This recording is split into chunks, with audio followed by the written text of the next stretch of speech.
How's it going, guys? JP back at you once again, bringing you guys another review here on Body Bags. It is week number 95, and the theme this week is killer games. So the film I decided to go with is The Black Waters of Echo's Pond from the year 2009. This film stars Danielle Harris, and it was co-written by Sean Clark from Horror's Hallowed Grounds, who I'm a huge fan of, and Danielle Harris.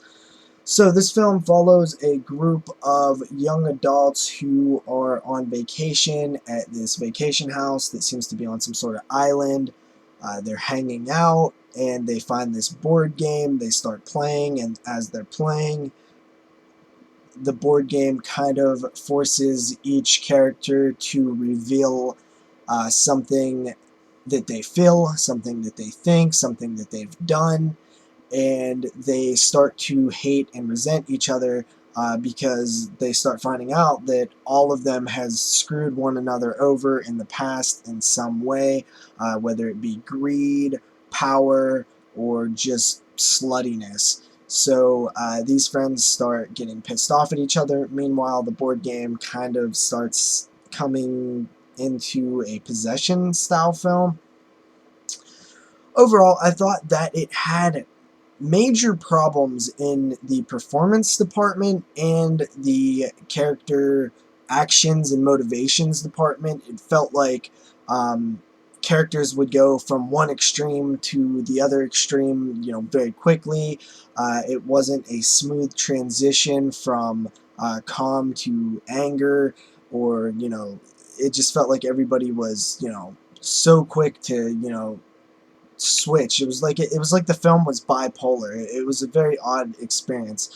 I would kind of liken it to Beneath, the film Beneath, the killer fish, with the way that the characters just felt off, like they were kind of poorly written. But I will say that I also very much enjoyed certain aspects of the film. Like, I loved the core idea. The core idea is really cool. You have all these terrible friends who, are kind of, everybody's kind of a bad person, and they all have their secrets, and they're slowly getting revealed. And it's kind of like a lie detector. It's a truth revealer, which I think is pretty cool, right? Because if we walked around and no matter what, the other people around us can know the truth about what we think or feel, it would create a lot of chaos and problems. And that's kind of what's going on in this film.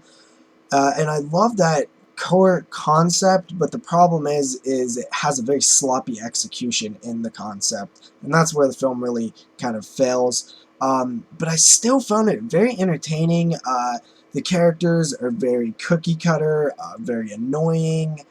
But I still kind of liked them. I thought they was, I kind of liked the annoying characters, the ridiculous slutty girl, or, the token black character, or whatever you want to call each of these guys.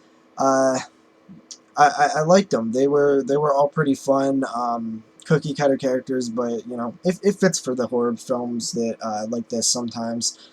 Overall, it has its moments. There's some shaky CGI there. I felt like the whole second act of the final act of the film, after they're kind of done playing the board game, I found to be just completely uninteresting. I found the board game stuff to be really interesting, and then once the possession starts, almost in like a Deadite type way from Evil Dead, it just becomes like a run-of-the-mill, final chase type scene. I don't know. It really wasn't that good at the end, but it is entertaining. It's definitely an entertaining film.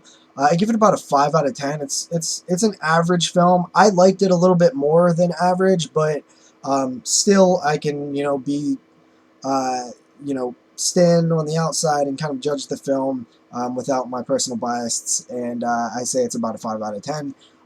But definitely not the worst thing that I've ever seen, and I do recommend checking it out. It's alright. So I'll see you guys next time with another review. Peace.